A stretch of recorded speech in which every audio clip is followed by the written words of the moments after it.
Bismillahirrahmanirrahim. Assalamualaikum warahmatullahi wabarakatuh. Innal hamdalillah nahmaduhu wa nasta'inuhu wa nastaghfiruh wa natubu ilaih wa na'udzu billahi min shururi anfusina wa min sayyiati a'malina. May yahdihillahu fala mudilla lahu wa may yudlil fala hadiyalah. Asyhadu an la ilaha illallah wahdahu la syarika lah wa asyhadu anna Muhammadan abduhu wa rasuluh. Wa sallallahu subhanahu wa ta'ala aymuna alaina bi'ilmin nafi' wa amalin salih wa yafaqina fi din wa aftalana futuhal arifin wa yarzuqna al-ikhlasa fil aqwali wal a'mali Allahumma amin. Ikhwani fillah rahimani wa rahimakumullah. Alhamdulillah, malam hari ini kembali kita diberikan kesehatan oleh Allah, waktu luang, kesempatan, sehingga kita berkumpul di tempat-tempat yang baik dan di majelis-majelisnya para malaikat pun hadir bersama kita. Malam hari ini kita akan kembali melanjutkan kajian kitab Hadis Arba'in An-Nawawiyah, dan kita memasuki hari ini adalah hadis yang ke-13. Al-Hadithu Salis Asyar. Nah, pada ikhwah semuanya yang ada kitabnya atau matan hadis dari Arba'in boleh dibantu. Kalau belum ada, tidak masalah, kita saja yang bacanya. Qala mu'allif, ada? Belum ada. Qala mu'allif rahimahullahu ta'ala, Al-Hadithu Salis Asyar, hadis yang ke-13 dari sahabat An Abi Hamzah Anas bin Malik radhiyallahu an, khadimir Rasulillah SAW. Hadis ini datang dari sahabat yang mulia, adalah orang dekat Nabi sallallahu alaihi wasallam, 10 tahun bersama beliau, membantu beliau siang dan malam, semua seluk-beluk Rasul sallallahu alaihi wasallam diketahui oleh sahabat ini. Ini sahabat Anas bin Malik, ya, sahabat Anas bin Malik radhiyallahu an. Kata beliau, saya pernah mendengar Nabi sallallahu alaihi wasallam atau dari Nabi sallallahu alaihi wasallam bersabda, la yu'minu ahadukum hatta yuhibba li akhihi ma yuhibbu li nafsihi. Masya Allah, ya, hadis ini singkat padat tapi memiliki kandungan makna yang begitu dalam, begitu luas, bisa kita bawa ke seluruh ranah kehidupan kita, baik dalam muamalah, baik dalam masalah ibadah, ya, ini bisa dibawa kemana saja hadis ini untuk pengamalan dalam kehidupan kita. Kata Nabi SAW, tidak dikatakan sempurna keimanan seseorang, tidak dikatakan sempurna keimanan seseorang sampai dia benar-benar mencintai untuk saudaranya apa yang dicintai untuk dirinya. Ya, cinta di sini bukan maksud secara secara harfiah, redaksinya itu mencintai orang. Tidak begitu, ya, karena mencintai seseorang itu sulit kita lakukan. Tidak bisa kita, oh saya kepada ente, kepada anda, kepada kamu, oh saya cinta. Atas dasar apa? Ya, kita nggak bisa, ya, memaksakan diri kita untuk cinta kepada orang satu, orang dua, orang tiga, tidak bisa. Tapi makna cinta di sini bukan seperti itu redaksinya. Makna di sini adalah menyukai kebaikan. Nah, ketika kita menyukai kebaikan kepada orang lain, kepada saudara kita, atau menyukai kebaikan yang dilakukan oleh orang lain, ya, saya suka kepada Bapak memberikan sesuatu, ya, memberikan sesuatu, Bapak bisa bahagia, gembira, tersenyum, ya. Ketika saya nggak mampu, saya menginginkan orang lain berbuat yang sama kepada Bapak, dan saya melihatnya, saya senang, dan saya melihatnya pun saya ingin pun melakukan yang semisal. Dan ini Bapak Ibu sekalian, ya, Ini bisa dilakukan oleh siapapun. Beda dengan cinta tadi, iya kan? Beda dengan cinta. Iya. Ini bisa masuk kepada laki-laki, pada perempuan. Ada kedorongan hati, tertarik kepada saudara kita, kebaikan, baik dia laki-laki, perempuan, maka kita masuk dalam hadis ini. Iya. Kalau kita mencintai seseorang, laki-laki dan perempuan, sulit loh Pak. Ya, karena dikatakan di sini, dikatakan apa? La yu'min, tidak sempurna keimanan seseorang. Kalau maknanya mencintai, kapan keimanan kita sempurna?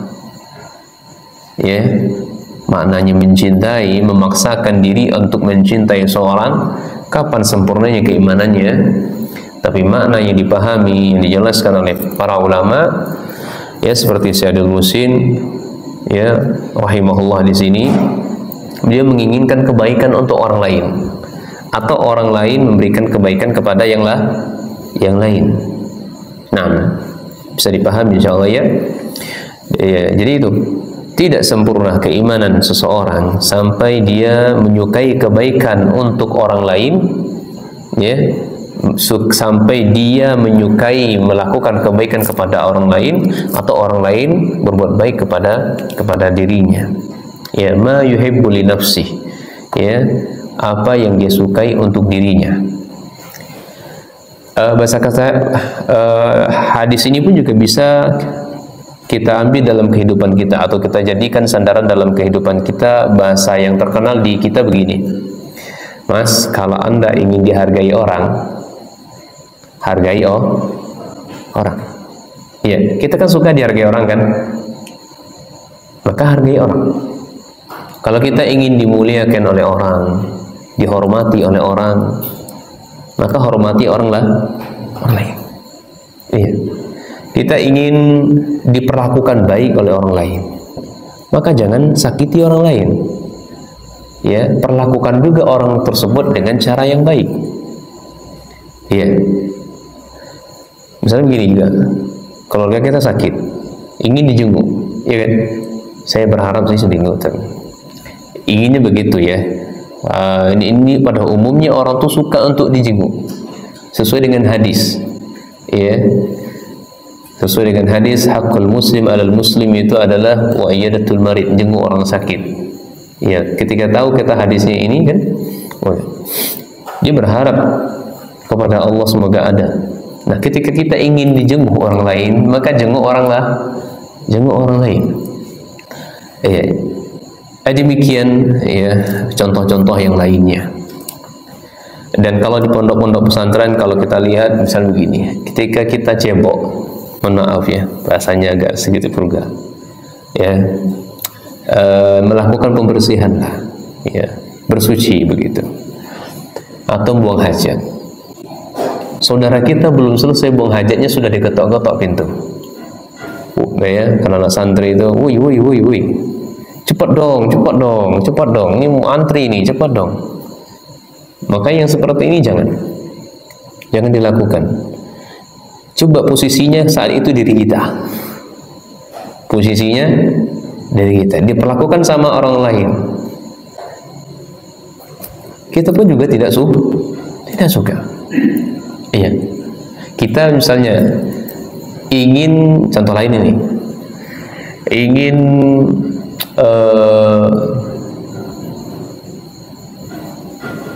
apa ya? Ingin pekerjaan kita disegerakan oleh orang lain, maka segerakan pula pekerjaan orang lain, jangan ditunda. Ya kan? Pak, Mas, tolong dong, saya butuh bantuan antum nih. Ngapain? Ini WC saya bocor. Ya kan? WC saya, rumah saya bocor.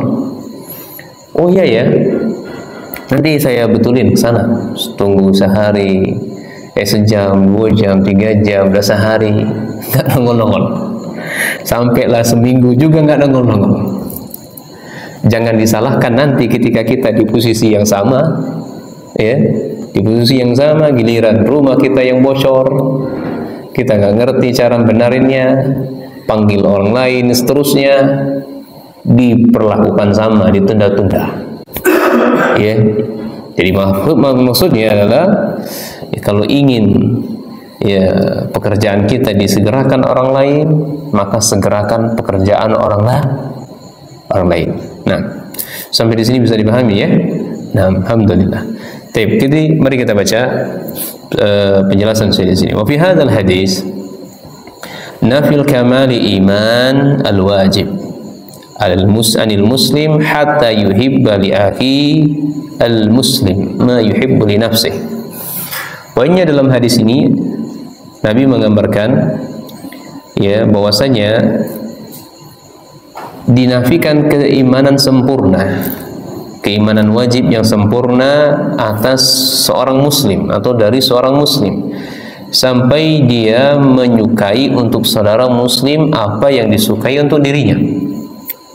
Ini kita katakan tadi ya, kalau orang belum melakukan yang ini, itu belum dianggap sempurna imannya. Imannya ada tapi belum kesempurnaan imannya. Sama perkataan Umar bin Khattab radhiyallahu an ketika ditanya oleh Nabi sallallahu alaihi wasallam, ya Allah musta'an dilupakan saya, redaksi maknanya begini. Umar, ya Nabi ingin mengetes Umar nih siapa yang didulukan, ya antar saya atau dirinya. Nah, Umar mengecualikan dirinya atas Nabi SAW. Ya, Umar mengecualikannya, ya dirinya atas Nabi SAW. Maka kata Nabi SAW, ya la ya Umar, tidak, hatta akuna ahabba ilaihi mimma siwahuma. Maka Nabi SAW, tidak ya Umar, sampai engkau harus mencintai saya, ya harus mencintai saya dibandingkan dirimu, anak-anakmu dan semua manusia.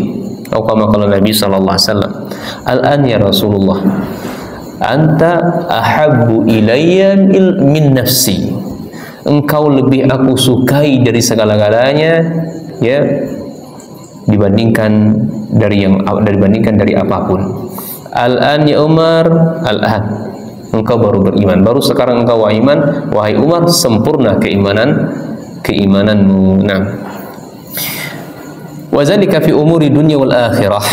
Nah, demikianlah yang mestinya kita lakukan oleh seorang mukmin dan mukminah, mencintai, menyukai kebaikan untuk muslim dan muslimah sebagaimana dia menyukai untuk dirinya sendiri, baik dalam urusan dunia maupun urusan akhirat.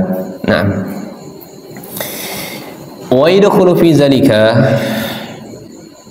masuk pula dalam itu, dalam masalah yu'amilan nas bimisli ma yuhibbu ay yu'amiluhu bihi. Ini yang kita sebutkan tadi. Demikian pula ketika kita interaksi dengan manusia, ya bergaul dengan manusia,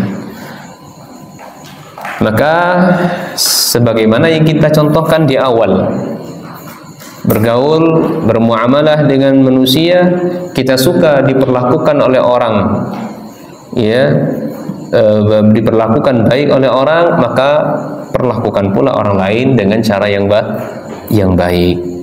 Faqad jaa'a fi sahihin Muslim, telah datang dari Sahih Muslim hadis 1844 dari sahabat Abdullah bin Amr, ya Abdullah bin Amr bin As, semoga Allah meridhai keduanya, fi hadisin tawil, dari hadis yang sangat panjang. Kata Nabi sallallahu alaihi wasallam, faman ahabba ayyuzahzaha anin nar wa yudkhila al jannata, wa yudkhala al jannata. Siapa yang suka atau siapa seseorang yang menyukai dia diselamatkan dari neraka dan masuk ke dalam surga, falta'tihi maniyatuhu wa huwa yu'minu billah wal yawmil akhir, maka hendaklah dia mendatangi atau kematian, ya mendatangi dia sementara dia dalam keadaan beriman kepada Allah dan hari akhir. Paham maksud di sini? Ini poin pertama. Siapa yang menyukai, dia ingin selamat dari akhirat, selamat dari ancaman Allah, selamat dari api neraka, dan dimasukkan oleh Allah ke dalam surganya, maka pastikan di saat kematian dia di dalam beriman, dalam keadaan beriman kepada Allah dan hari akhir.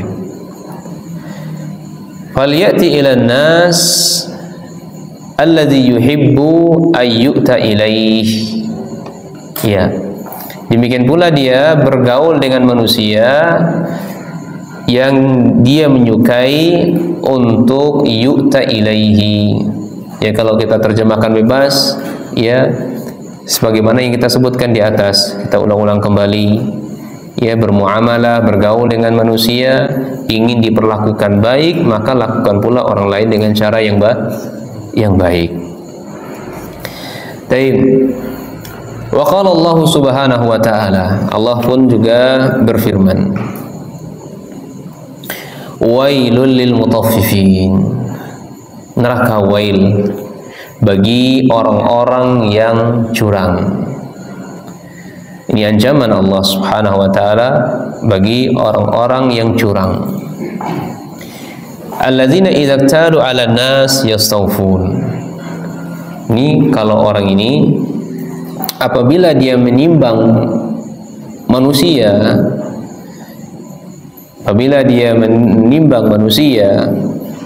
maka mereka minta untuk dipenuhi. Iya. Wa idza kanuhum aw wazanuhum yukhsirun. Dan apabila mereka menimbang orang lain, maka dia minta dikurangi. Paham tidak dalam ayat ini? Kecelakaan atau ancaman Allah kepada orang-orang yang curang. Orang curang itu disebutkan adalah dua di sini. Modelnya, tipe manusia dua di sini. Kalau untuk dirinya pengen dipenuhi, kita beli anggur atau beli jeruk, pengennya 1 kilo harus full 1 kilo. Beli minyak full 1 liter, pengennya gitu. Beli liter, kalau kurang dikit, kamu curang nih, 1 liter enggak pas nih. Itu orang pertama. Tapi ketika dia jual ke orang lain, gitu Pak, kalau untuk orang lain dia curang, kurangi itu. Iya, dikurangi. Nah, ayat ini pun juga menjadikan dalil oleh Syekh ya dalam kitab Ghazlul Da'wah wa Du'at, ya, yang sekarang kami sedang menggarapnya, sebuah judul buku kami terjemahkan secara bebas, ya, kado istimewa untuk aktivis dakwah dan dai. Ya, kalau judul kitabnya Ghazlul Da'wah wa Du'at. Dan alhamdulillah dengan taufik Allah kita baru kumpulkan sekitar 24 kado di situ, ya. 24 kado. Ini ditulis oleh Syekh Muhammad Bamusa, ya. Syekh Muhammad, ya, Bamusa. Beliau menukilkan ayat ini untuk sebagai dalil seorang aktivis dakwah, para dai itu nggak boleh curang. Ya, tidak boleh curang. Menakar dan menimbang seseorang itu harus dengan timbangan Al-Quran dan Sunnah. Tidak boleh berat sebelah. Contoh begini, 3 orang, ya, sama-sama dai, ya, sama-sama dai ketiga-tiganya, atau sama-sama aktivis dakwah. Aktivis dakwah itu ketua yayasan, ya, para anggotanya, atau para penitia kajian dan seterusnya, para dai, para ulama, seterusnya. Nah, mereka ini ketika terjadi kesalahan baik dalam urusan agama dan juga urusan dunianya, itu mereka harus adil, itu nggak boleh curang, nggak boleh berat sebelah, kata beliau. Contohnya begitu, antara Ustadz A, Ustadz B, ya, dan Ustadz C. Kita ambil Ustadz B yang tengah-tengah, ya, Ustadz C dan Ustadz B melakukan kesalahan yang sama. ya kesalahan yang sama, misalnya kesalahannya ya terlalu gampang berbuat hasad kepada orang, atau terlalu gampang memvonis seseorang, memvonis seorang, oh si dia itu pelaku maksiat, itu dia itu pelaku bid'ah itu. Iya, jadi terlalu gampang. Kesalahannya sama. Namun ketika Ustadz A jatuh dalam kesalahan dan C ini adalah kawan dari A, ya, dia menganggap pura-pura tidak tahu, pura-pura tidak tahu, iya, bahkan malah memuji-muji. Nah, terjadi kesalahan yang sama pada Ustadz C. Ustadz C ini bukan kawan dia, kesalahannya sama, tahu di Ustadz B. Apa yang dilakukan Ustadz B? Habis Ustadz C babak belur ditahzir. Ustadz itu kurang ajar, itu enggak benar itu Ustadz. Dia terlalu gampang memvonis si fulan itu begini-begini, Ustadz itu begini dan begini. Tapi giliran temannya jatuh dalam kesalahan yang sama, menutup mata, pura-pura tidak tahu. Nah, sampai di sini bisa paham ya. Nah, seseorang jangan sampai dia jatuh dalam hal ini. Jangan sampai dia diancam oleh Allah neraka wel bagi orang-orang yang curang. Ketika giliran dirinya ingin dipenuhi, tapi ketika dengan orang lain inginnya ngurang. Dan ini banyak kejadian di antara kita, begitu ikhwan ya. Ya, banyak kita aktivis dakwah dan para dai. Iya. Al-Hafiz Ibn Rajab, Imam Ibn Rajab Al-Hambali rahimahullah, dalam kitabnya Jami'ul Ulum wal Hikam, ini syarah Arba'in juga, tapi lumayan komplit di situ. Jilid pertama 300 halaman 306, dia mengatakan wal haditsu Anas, hadis yang kita baca di atas ini hadis Anas, yadullu ala anna al-mu'min yasurruhu ma yasurruhu akhahul muslim, akhahul mu'min. Hadis di atas menunjukkan bahwasanya seorang mukmin ya hendaknya dia menyenangi apa yang saudaranya mukmin suka diperlakukan dengan cara yang senang tadi. Ya, saya ulangi lagi terjemahan bebasnya. Hadis Anas di atas tadi, hendaknya seorang mukmin berusaha untuk menyenangi orang lain, sebagaimana dia pun juga suka untuk diperlakukan baik atau disenangi. Wa yuridu li akhihi al-mu'min ma yuriduhu li nafsi minal khair.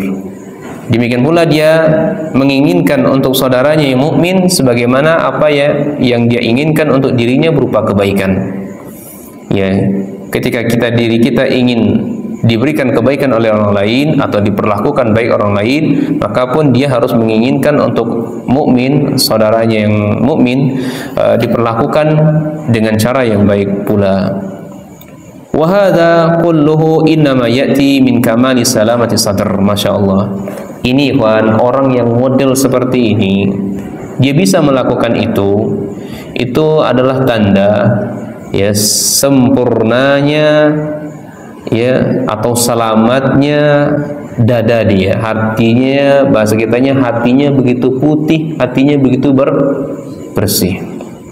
Iya, bersih dari ghil, bersih dari sifat benci, sifat dendam, sifat dengki, wal ghis, sifat hasad, curang, wal hasad. Ya, Masya Allah ya, ini dadanya, hatinya benar-benar putih bersih. Orang yang bisa atau menginginkan kebaikan oleh orang lain atau langsung eksekusi kebaikan tersebut, ini orangnya benar-benar bersih hatinya.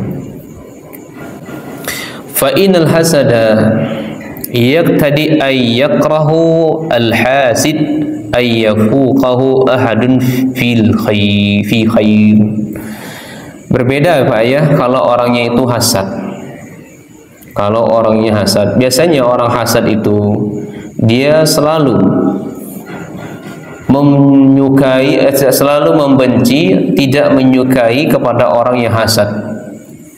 Apa? Luput dari orang tersebut kebaikan. Ya, itu orang yang hasad begitu. Dia suka kepada orang yang dihasati tadi, si fulan tuh janganlah dapat kebaikan. Ya, kalau Mardi dikasih orang mobil, oh mulai misalnya. Kalau si Mardi dikasih rumah, mulai itu tidak suka dia. Kalau si Mardi dikasih motor, si Mardi dikasih tanah, dengar mentang-mentang itu dia enak benar dia, itu. Tapi kalau dia dengar si fulan itu dapat ini, dapat itu, Masya Allah, dipujinya, ya dipujinya, Masya Allah, Alhamdulillah ya, nikmat Allah ke dia, Masya Allah lah. Inti semoga saya pun bisa memberikan yang terbaik untuk dia. Namun saya nggak bisa, ya mungkin hanya bisa doa semoga yang diterimanya menjadi berkah untuk dia, ya penolong untuk kaum muslimin, penolong untuk keluarganya dan seterusnya. Mestinya begitu ya. Tidak ya seperti yang dilakukan oleh orang-orang yang hasad tadi. Ya. Au yusawiyahu fihi, atau bisa menyamainya. Ya, bisa menyamainya. Ini orang-orang yang hasad kalau tidak ingin kalau orang hasad itu kalau tidak hilang kebaikan itu dari orang lain, kalau tidak dia menyamainya. Ya enak betul dia, wah coba kalau itu ke saya lah, aturannya saya lebih berhak nih, aturannya saya lebih berhak ini, dia nggak ngapa-ngapain, saya paling lama berjuang dalam dakwah ini, kok saya nggak dapat ya, aturannya saya ini. Li'annahu yuhibbu ayyamtaza 'ala an-nasi bi fadlihi. Karena dia menyukai melebihi atas manusia dengan keutamaannya. Nah, itu yang kita sebutkan, saya lebih pantas. Saya akan berjuang, saya perintis dakwah ini kan sudah lama. Ini kok Ustaz baru masuk dapat begitu, gimana sih? Ya, kan? Ini ya orang-orang yang enggak benar yang seperti ini. Wa yanfarida biha anhum, dia ingin menguasai sendiri gitu loh. Dia ingin menguasai dirinya sendiri. Kalau ada, saya gini nih, kalau ada ikhwan-ikhwan yang mau sedekah ke sini, mau hibah ke sini, harus lewati aneh dulu ya. Nah, ini macam-macam ini.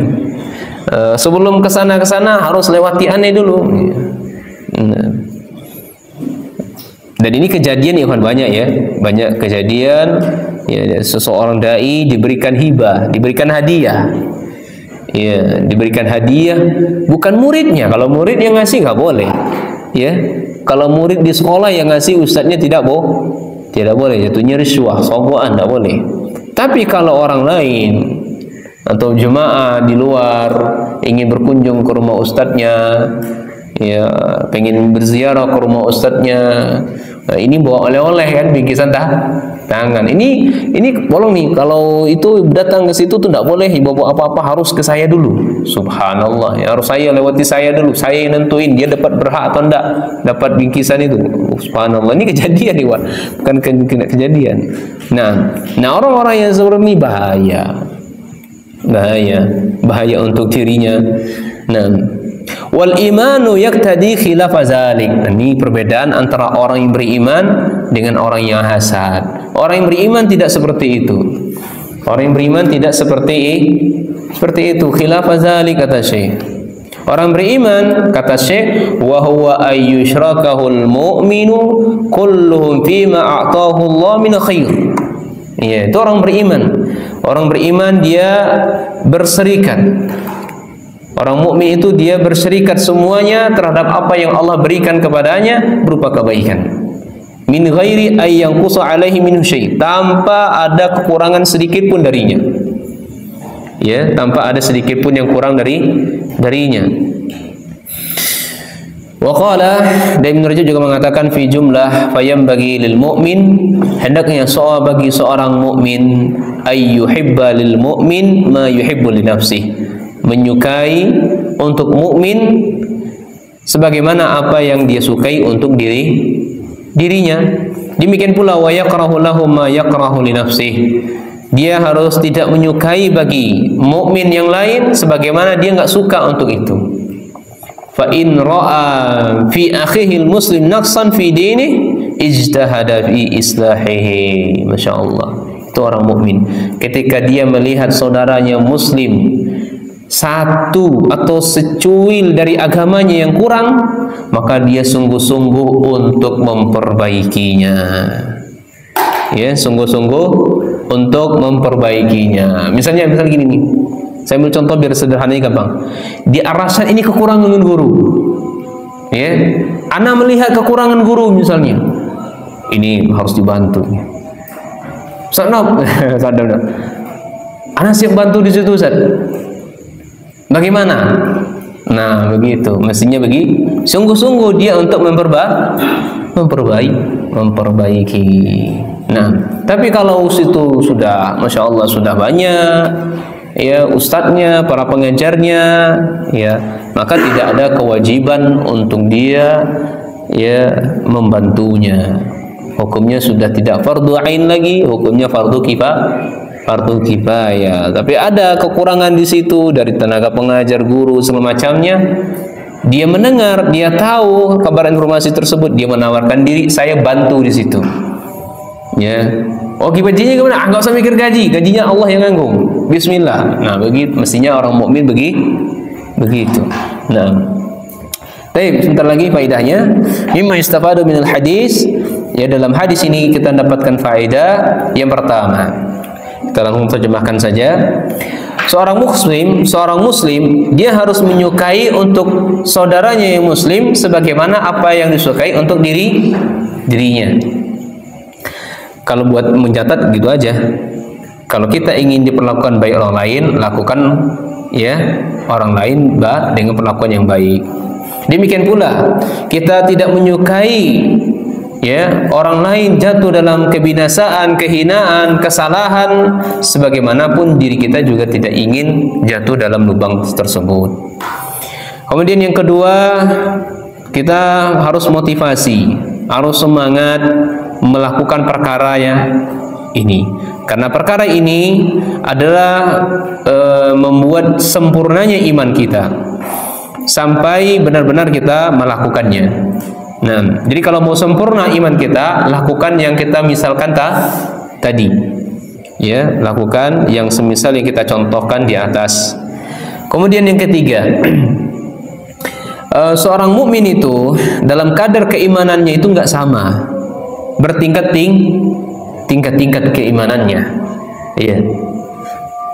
Kemudian yang keempat, ta'bir, penggunaan kalimat akhi di dalam hadis itu adalah istiqaf, itu adalah kasih sayang, ya, kasih sayang bagi seorang muslim. Kita mengatakan kepada kawan kita, akhi, ya akhi, sini. Panggilan ya akhi itu adalah panggilan kasih sayang.